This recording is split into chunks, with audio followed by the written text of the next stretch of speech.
আপনারা দেখছেন YouTube channel সোনালী দিনের বাজার। এই সতর্ক বাণীটি অবশ্যই দেখে নেবেন।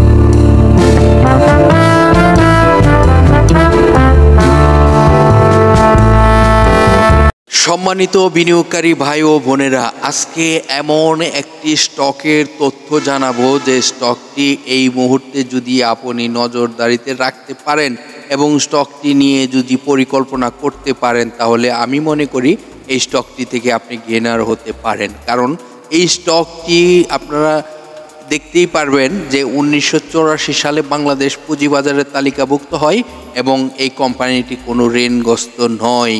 দেখুন, ঋণগ্রস্ত তো আছে, অল্প সামথিং রয়েছে, কিন্তু বিগ অ্যামাউন্টের কোনো ঋণগ্রস্ত নয়। স্টকটির আলোচনা যদি আপনারা জানতে পারেন, বুঝতে পারেন, খুবই আপনারা উপকারে আসবে। যে কোম্পানিটি নিয়ে আলোচনা করতে যাচ্ছি সেই কোম্পানিটির শেয়ার সংখ্যার 1 কোটিরও অনেক কমে রয়েছে। পাবলিকের হাতের শেয়ার সংখ্যাটি যদি আপনারা জানেন তাহলে বুঝতে পারবেন কি পরিমাণের অল্প সামথিং শেয়ার সংখ্যা রয়েছে পাবলিকের হাতে।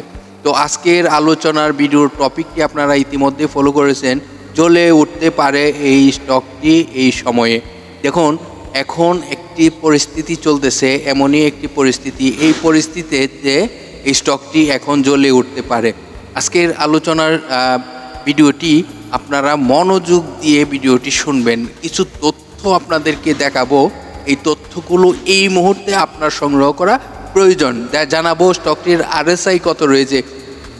RSI জানলেই কিন্তু আপনারা জানতে পারবেন স্টকটি কি অবস্থানে রয়েছে। দেখুন, আমরা আলোচনা করি এমন কিছু স্টক নিয়ে যে স্টকগুলো আপনারা ভবিষ্যতে ভালো কিছু আশা করতে পারবেন। আজকের আলোচনার যে স্টকটি, সেই স্টকটির শেয়ার সংখ্যা রয়েছে 76 লক্ষ, মাত্র 76 লক্ষ শেয়ার সংখ্যা রয়েছে মাত্র টোটাল কোম্পানির।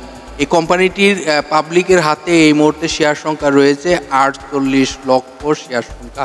দেখুন, 48 লক্ষ শেয়ার সংখ্যা রয়েছে পাবলিকের হাতে, তাহলে বুঝতেই পারতেছেন কি অল্প শেয়ার, অনেক অল্প শেয়ার। এবং এই স্টকটি জুন ক্লোজিং একটি কোম্পানি। এই কোম্পানিটি ফার্স্ট কোয়ার্টারে আয় রয়েছে 7 পয়সা, যেখানে আপনারা দেখতেই পারতেছেন স্ক্রিনে 4% ক্যাশ ডিভিডেন্ড দিয়েছিল গত অর্থ বছরে।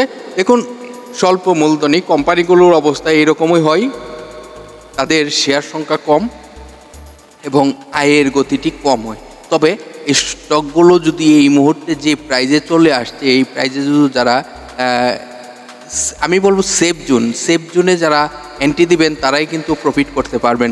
তো আলোচনাটি আপনাদেরকে কেন করার প্রয়োজন এটি আপনারা বুঝতেই পারতেছেন। এই কোম্পানিটির ন্যাব রয়েছে 21 টাকা 8 পয়সা।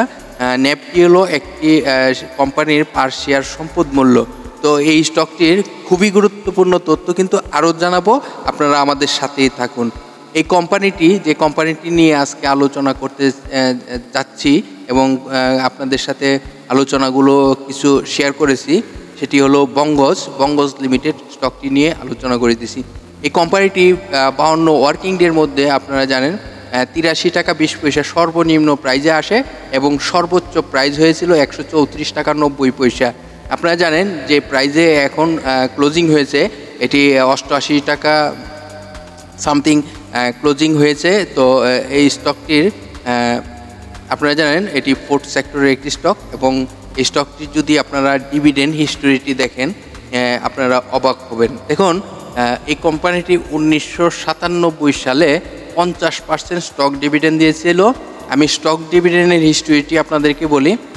2010 সালে 25% স্টক এবং 2011 সালে 32% স্টক, 2012 সালে 45% স্টক, 2013 সালে 70% স্টক এবং 2014 সালে 50%, 2015 সালে 15%, 2018 সালে 15%, 2019 সালে 5% স্টক 5% ক্যাশ, 2020 সালে 5% ক্যাশ, 2021 সালে 4% ক্যাশ, 2022 সালে 3% ক্যাশ, 2023 সালে 3% ক্যাশ, 2024 সালে যেটি আমরা দেখতেই পারলাম যে 4% ক্যাশ ডিভিডেন্ড দিয়েছে।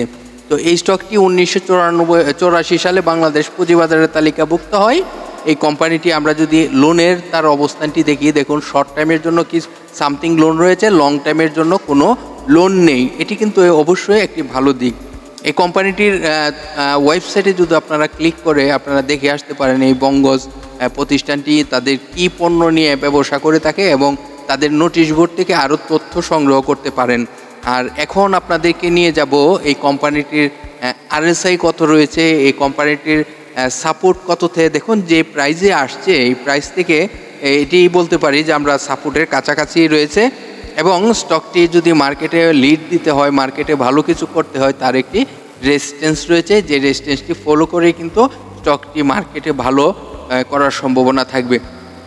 তো চলুন একে একে আপনাদের সাথে এই আলোচনাগুলো করি। আজকের আলোচনার স্টকটি আবারও বলি যে বঙ্গজ লিমিটেড স্টকটি নিয়ে আলোচনা করে দিছি। এই স্টকটির এই মুহূর্তে তার RSI কত রয়েছে সেটি আপনাদেরকে দেখাই।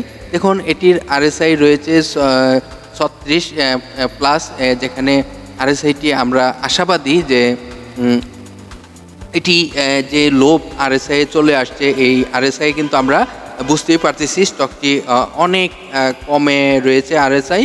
আর RSI কমে যাওয়ার কারণ হলো স্টকটির প্রাইসও কমে যাওয়া।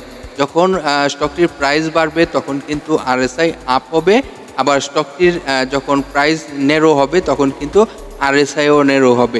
তো এইভাবেই কিন্তু RSI আমরা সকলেই অবগত রয়েছি যে 30 থেকে 70 RSI স্ট্যান্ডার্ড RSI, এবং আমরা লো RSI এন্ট্রি দিতে আগ্রহী হয়ে থাকি এবং হাই RSI এক্সিট নিতে আগ্রহী হয়ে থাকি। তো আমরা এখন লো RSI চলতেছে স্টকটির প্রাইস, তো এই মুহূর্তে এই স্টকটিকে নিয়ে আমরা পরিকল্পনা করতে পারি। এই স্টকটি যদি মার্কেটে ভালো কিছু করতে হয় তার একটি রেজিস্ট্যান্স রয়েছে, যে রেজিস্ট্যান্সটি যদি ব্রেকআউট করতে পারে তাহলে স্টকটি কিন্তু আরও ভালো প্রাইস হওয়ার সম্ভাবনা থাকবে। আপাতত এই স্টকটির ফার্স্ট রেজিস্ট্যান্স হলো 100 আপনারা একটু ধৈর্য ধরেন, 114 টাকা 90 পয়সা হলো এই কোম্পানিটির রেজিস্ট্যান্স, যেটি আমরা এখান থেকে যদি স্টকটি আবার ভালো প্রাইস হওয়ার চেষ্টা করে এখান থেকে ইউটার্ন আসে তাহলে 114 টাকা 90 পয়সা হলো তার রেজিস্ট্যান্স। প্রথমেই এই রেজিস্ট্যান্সটিতে টাচ করার সম্ভাবনা থাকবে এবং এই স্টকটি তখন কিন্তু বোঝা যাবে যে 114 টাকা 90 পয়সার রেজিস্ট্যান্সটি ব্রেকআউট করবে কিনা নাকি আবার কারেকশন হবে। তবে আপাতত আপনাদেরকে ফলো করতে হবে 114 টাকা 90 পয়সার রেজিস্ট্যান্সটি, এটিকে ফলো করুন। এখন কথা হলো যে স্টকটি যদি কোনো কারণবশত আরও প্রাইস কমে যায় তাহলে কততে আসতে পারে। দেখুন স্টকটি এমনই একটি প্রাইসে চলে আসছে, তো আপনারা আশাই করবেন না যে এই স্টকটি আরও প্রাইস কমার সম্ভাবনা রয়েছে কিনা। এখন যে প্রাইসে আসছে অনেক কমে গিয়েছে, তো এখানেই কিন্তু আমরা বলতে পারি যে যদিও কমে যায় তাহলে 1-2 টাকা 3 টাকা যদি কমতেও পারে, কারণ আপনারা জানেন স্টকটি অনেক প্রাইস কমে গিয়েছে। তো এই প্রাইসের থেকে ভালো হওয়ার সম্ভাবনা থাকবে। আজকের আলোচনার যে স্টকটি ছিল, যে স্টকটির তথ্যগুলো আপনাদেরকে দেখানোর চেষ্টা করেছি, সেই স্টকটি ছিল বঙ্গজ লিমিটেড স্টকটির এই গুরুত্বপূর্ণ তথ্যগুলো আপনাদের মাঝে জানানোর চেষ্টা করলাম। এই স্টকটির RSIটি আপনারা দেখে বুঝতেই পারছেন যে অনেক লো প্রাইসে চলে আসছে। আজকের মতো এখানেই বিদায় নিচ্ছি। আপনাদের হাতে থাকা যে কোনো স্টকের RSI যদি জানতে চান তাহলে আমাদের যে কোনো ভিডিওর কমেন্টে স্টকের নাম RSI লিখে কমেন্ট করবেন, আপনাদেরকে রিপ্লাই দিয়ে সহযোগিতা করার চেষ্টা করব। আপনারা বিভিন্ন সোশ্যাল মিডিয়া প্ল্যাটফর্মে শেয়ার গ্রুপে যুক্ত রয়েছেন, আশা করি শেয়ার করে অন্যদেরকেও শুনবার সুযোগ করে দিবেন। আজকের মতো এখানেই বিদায় নিচ্ছি, আগামীকাল আবার আলোচনা হবে। ততক্ষণ পর্যন্ত সকলে সুস্থ থাকেন, ভালো থাকেন, আল্লাহ হাফেজ।